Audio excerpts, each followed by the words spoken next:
Magandang umaga. Ako si Ralph Quincena. At ako si Zayda David, ang makasama niyo ngayon sa Curtain Call. Makakasama din natin ngayon ay isang student filmmaker mula sa FEU na hindi pa nakakalabas ng kolehiyo ay nag-iingay na sa industriya ng pelikula. Tama ka dyan, Ralph. Siya ay walang iba kundi si Ronalyn Torres. Hello. Good morning, Ronalyn. So, Good morning, Zane. Good morning, Ralph. Kinakabahan pero excited. So, hindi na namin patatagalin to. Nabalitaan kasi namin ni Ralph na meron ka daw background sa pag-theater. Oo nga. So, okay lang ba na kwentuhan mo kami ng mga experiences mo doon? Yes, sobrang saya nung experience yun. Sobrang solid. Simula sa pag-perform, simula sa pag-practice, pag-rehearse, hanggang sa palabas na talaga siya sa mga tao. Sobrang saya ng feeling kapag, lalo na, di ba, kapag pinapalabas siya sa mga tao. And, nagkaroon din ako ng chance mag-perform kasama yung mga hindi ko inaakalang mga kasama ko kasi sobrang galing nila. Sila yung CEU Theater Guild. And, masaya din kasi meron ding mga katulad ko na gusto palang matuto. And yung mga director talaga like Joyce Bernal and Joel Amangan. Kasi si Joel Amangan yung may-ari ng foundation na yun. So parang grabe, sobrang hands-on nila sa aming mga actress and actors. So, ibig sabihin, bata ka pa lang, gusto mo na talagang mag-theater. Actually, nangyari lahat to sa by accident lang talaga eh. Kasi parang sa curiosity lang, biglang nangyari na lang to. Pero eto namang aksidente na to, sobrang hindi ako nagsisising nangyari to kasi sobrang ganda ng naging outcome. So, anong naging inspirasyon mo sa pagpasok sa teatro? My inspiration, siguro na rin talaga eh, dahil sa theater class. Kasi talagang gusto ko siguro talagang maging ready sa theater class kasi summer nangyari to, itong theater play na to. And yung theater class na yon is for second semester pa. So talagang nag-ready ako para doon. So yun. So, pwede mo ba kaming bigyan ng sample ng isang Broadway show tunes? Okay, sige. Okay na. Look at this stuff. Is it in me? Wouldn't you think my collection's complete? Wouldn't you think I'm the girl who has everything? Look at this trove, treasures untold. How many wonders can one cavern hold? Looking around here you think, sure, she's got everything. I've got gadgets and gizmos aplenty. I've got who's its and what's its galore. You want thingamabobs? I've got 20. But who cares? No big deal. I want more. Grabe, ang galing-galing mo naman pala talaga. Naman pala. So, sino ba ang favorite theater actress or actor mo and yung favorite play mo? Yung favorite play ko talaga is from New York talaga originally and nag-perform lang dito sa Philippines and ayun nga, yun yung The Ghost, the musical. Dahil naging favorite ko siya kasi I really love music while performing like acting. And yung pinaka nagustuhan ko talaga is si Chris Vilonco. Siya yung nag-act as a girl, yung girl dito sa Philippines. Sobrang galing niya and sobrang humble niya kasi nakasama namin siya with Christian Bautista. So talagang sobrang humble niya, parang hindi siya artista, parang ibang tao, gano'n. So, paano mo mailalarawan yung experience mo sa theater?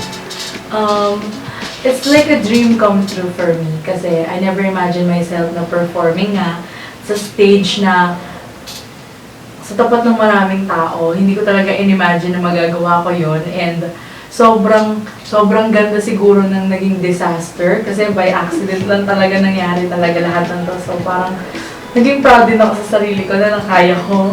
Yun. So, bakit ka tumigil? May chance pa ba na bumalik ka? Siyempre po, babalik ako doon. Nakikita ko kasi talaga yung sarili ko na babalik sa pag-perform on stage. Pero tumigil kasi ako talaga dahil sa schoolworks. Okay. Dahil sobrang busy sa school and nafe-feel ko talaga na eto na, pabalik na talaga ako doon. Yeah. So, nabalitaan din namin na nag-intern ka sa isang editing house, yung Keep Me Posted. Yeah. Eh, bakit hindi ka sa theater production house nag-intern? I tried na mag-intern, ay magpasa ng resume sa mga ganyan. Pero, ewan ko, parang gusto kong mag-try ng bago. Kaya, kasi aside from acting, I really want, kasi parang na-touch na rin ako sa filmmaking kasi nga sa school, part ako ng isang art sa school. So, parang mas nagkaroon ako ng parang understanding medyo pa lang dun sa sa filmmaking. Kaya, pinurso ko yung editing. So, pwede bang ibahagi mo sa amin kung anong meron sa Keep Me Posted? Yung Keep Me Posted Incorporated is an editing house. Pero, rin sila it's a post-production, production. Lahat ginagawa nila, pero mas sikat sila sa post-production. And, pwede rin silang rin sila ng events. Actually, lahat ginagawa nila, pero yung pinaka mga sikat na mga ginagawa nila is yung sila yung nag-edit ng editing ng Star Cinema, yung mga ginagawa ng Star Cinema. And yung recently na ginawa nila is sila yung nag-edit ng Marosa. So, kamusta naman yung experience mo sa Keep Me Posted? Yun, sobrang saya. Ang dami kong natutunan na hindi ko in-imagine na ganun pala kahirap. Sobrang laki ng, simula nang nag-intern ako sa Keep Me Posted Incorporated, sobrang saludo talaga ako sa mga editors. Sobrang respeto, grabe. Ang hirap ng mga pinagdadaanan nila. Sobrang hirap pala ng post-production. And doon na rin ako nagkaroon ng chance na mag-shoot sa mga malalayong lugar. And sobrang hirap ng mga matidrain ka personally and emotionally and physically.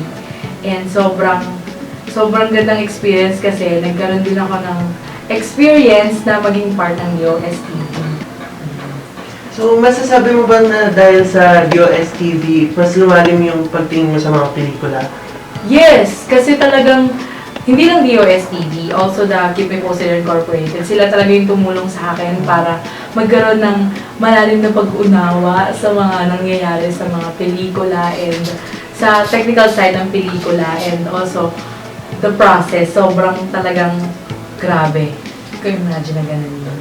So, para kasi sa kaalaman ng lahat, si Rodeline kasi, isang member siya ng isang film organization sa FEU, ang FEU Film Society.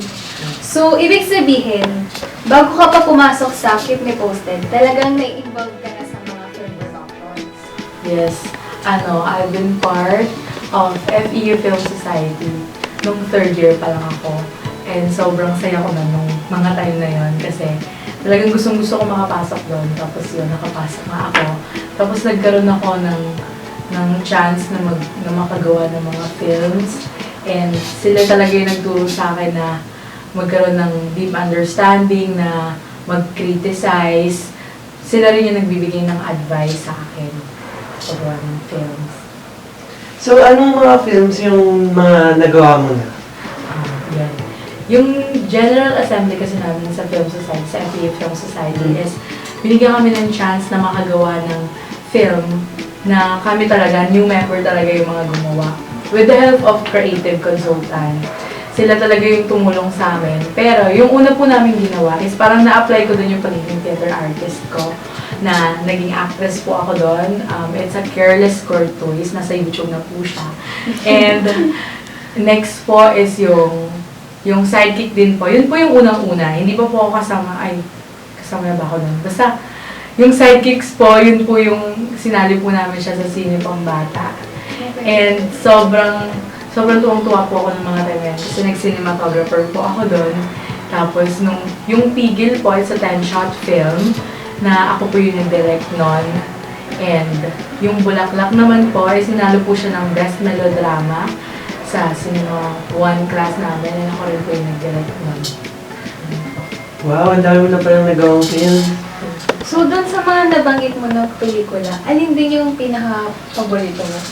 Yung favorite ko po doon is yung Bulaklak, tsaka yun po, yung Mr. Right. Yung Mr. Right po kasi, nag-actress din po kasi ako doon. Tapos, sobrang malapit po nun sa puso ko kasi it's a musical. Yung musical po yung genre niya. And also, yun nga po, umarte po ako doon. So, parang yun talaga yung pinaka-favorite ko. And yung Bulaklak naman po, naging favorite ko po siya kasi parang hindi ko in-expect na mananalo yung film na yun ng Best Melodrama kasi sobrang gagaling yung mga kalaban ko ng time na yun. So, anong particular aspect sa paggawa ng pelikula yung gusto mong tahakin? Actually, gusto ko talaga lahat gawin kasi parang ang sarap lahat ma-experience. Pero as of now, gusto ko talaga i-pursue yung acting and I really want na mag-perform talaga in front of everybody. Kasi that's why I pick my course. I choose mass comm because I want to be seen in front of the camera and yung reuse ng parents ko. So, balita namin, nagpo-production designer ka na rin daw sa mga music videos ng local artist. Gano'n ka totoo to? Actually, sobrang totoo na naman. I'm working kasi sa mga talagang creative people na talaga, like my friends din kasi and our mates. They teach me how to be creative as possible. And bigla kaming napunta dun sa director ng MCA Music. Actually, halos siya lahat yung nagdi-direct ng mga pinoproduce ng mga pinoproduce ng MCA Music and nag-production designer na kami doon for 4 times na ata. 4 times na. And yung unang project is yung Alam ni Darren Espanto. Nag-production kami doon. Actually, 3 kami doon. And yung second is yung The Sab Show. Yung kumanta doon is yung si Sabrina. Si Sabrina po, sa mga hindi nakakilala, si Sabrina po yung kumanta doon daw ako. And sobrang sikat niya po sa ibang bansa and sobrang nakakabilib yun. Sobra. Yung pangatlo po is yung AVP ng concert ni Jason Lee is a breakthrough concert. And yung pang-apat po is yung ano yung pang-apat? Nakalimutan ko. Wait, ano yung pang-apat? Yung kay Mike Chan ba yun? Yes! Yung kay Mike Chan po, yung pang-apat na nag-production designer po kami doon. And sobrang saya lang talaga ng mga experience na yun kasi hindi namin in-imagine na makikipag-work na kami sa mga tao talaga sa industriya. So, meron ka bang mga future projects na pwede namin abangan?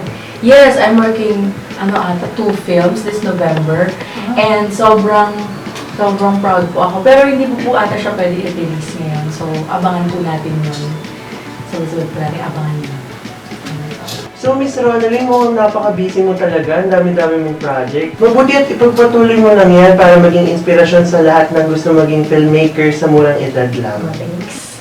So, meron ka bang gustong sabihin sa mga viewers natin? Mga gusto mong i-promote, gano'n? Okay, mag-promote muna po ako. Sana po, iboto niyo po yung Alam ni Darren Espanto sa mixph.com. Iboto niyo po yan para po number 1 sa Mix. And gusto ko po i-promote na this week po, mag-perform po kami sa Arts Building ng variety show. And abangan niyo po kami sa 2nd floor Arts Building.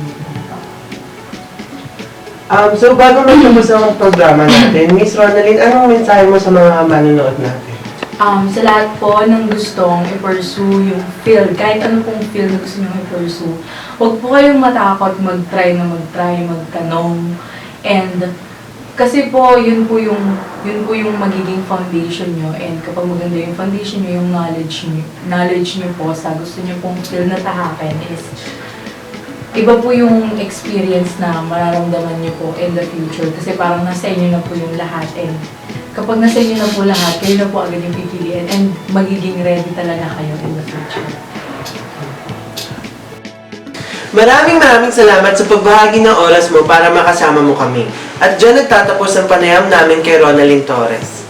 Hindi dahil estudyante pa lamang ay hindi na maaring makipagsabayan sa larangan ng pelikula. Tulad ni Ronaldine Torres, magsilbi sana siyang modelo sa bawat tao. Walang pinipiling panahon ang pagkamit ng pangarap. Bagkus ay nakukuha ito sa pamamagitan ng sipag at tiyaga. Muli, ako si Zeyna David. At ako si Ralph Quincena at ito ang Curtain Call!